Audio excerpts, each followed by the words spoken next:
राहुल जी संघर्ष करो, राहुल जी संघर्ष करो। सभी चोरों का सरनेम मोदी क्यों होता है वाले बयान से जुड़े मानहानि केस में राहुल गांधी को सूरत कोर्ट ने गुरुवार को दोषी करार दिया। इस फैसले के 27 मिनट बाद कोर्ट ने उन्हें 2 साल की सजा और 15,000 का जुर्माना भी लगाया। इसके कुछ देर बाद उसी कोर्ट ने उन्हें 30 दिन के लिए जमानत भी दे दी। सुनवाई के दौरान राहुल गांधी कोर्ट में ही मौजूद रहे।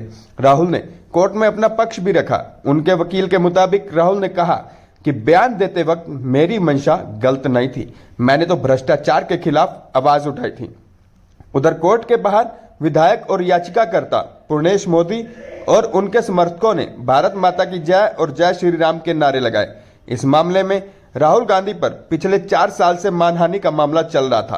कोर्ट ने 17 मार्च को इस मामले में सभी दलीलें सुनने के बाद फैसला सुरक्षित रखा था। राहुल को आईपीसी की धारा 400 और 500 के तहत दोषी करार दिया गया है। इसमें 2 साल की सजा का प्रावधान है। राहुल के वकील ने कोर्ट से कहा, इस पूरी घटना में कोई घायल नहीं हुआ, इससे किसी को कोई नुकसान नहीं पहुंचा है, इसलिए हम किसी प्रकार की दया की याचना नहीं करते हैं।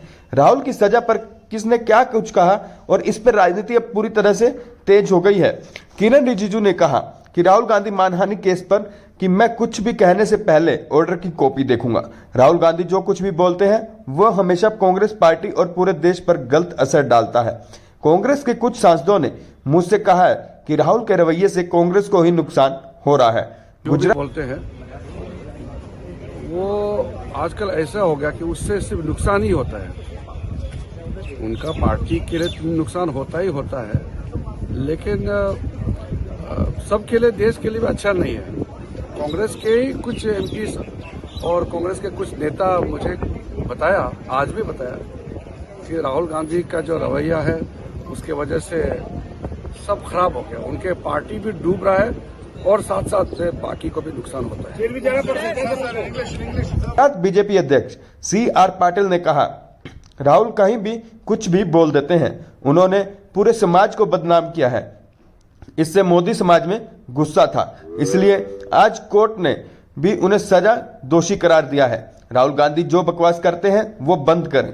दिल्ली के सीएम अरविंद केजरीवाल ने कहा कि गैर बीजेपी नेताओं और पार्टियों पर मुकदमे करके उन्हें खत्म करने की साजिश हो रही है। हमारे कांग्रेस से मतभेद है, मगर राहुल गांधी जी को इस तरह मानहानि केस में फंसाना ठीक नहीं।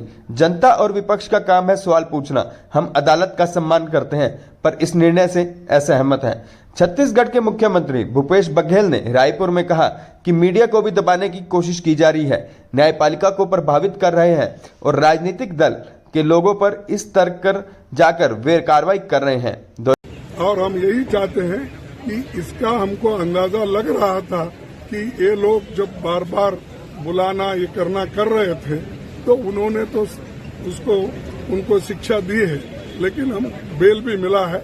आगे की रणनीति क्या होना चाहिए हम देखेंगे। Sir, 2 years of conviction. Any possibility of disqualification in this, sir? Let us see we are now. 2019 के लोकसभा चुनाव से पहले कर्नाटक के कोलार में एक रैली के दौरान राहुल ने अपने भाषण में कहा था कि चोरों का सरनेम मोदी है। सभी चोरों का सरनेम मोदी क्यों होता है, चाहे वो ललित मोदी हो या नीरव मोदी हो, चाहे नरेंद्र मोदी। इस केस की सुनवाई के दौरान राहुल गांधी 3 बार कोर्ट में पेश हुए थे। आखिरी बार अक्टूबर 2021 की पेशी के दौरान उन्होंने खुद को निर्दोष बताया था। ये केस सूरत पश्चिम के विधायक पूर्णेश मोदी ने दर्ज किया था। पूर्णेश का कहना था कि राहुल गांधी ने हमारे समाज को चोर कहा था। चुनावी सभा में हमारे खिलाफ आरोप लगाए गए, जिससे हमारी और समाज की भावनाओं को ठेस पहुंची है। इसी के चलते हम इस मामले को कोर्ट में लेकर आए हैं। हम आखिरी सांस तक लड़ेंगे। हमें न्यायपालिका पर पूरा भरोसा है। हालांकि राहुल गांधी के वकील ने दलील दी थी कि पूर्णेश मोदी को इस मामले में पीड़ित पक्ष के रूप में शिकायतकर्ता नहीं होना चाहिए था, क्योंकि राहुल गांधी के अधिकांश भाषणों में प्रधानमंत्री मोदी को निशाना बनाया गया था, न कि पूर्णेश मोदी को।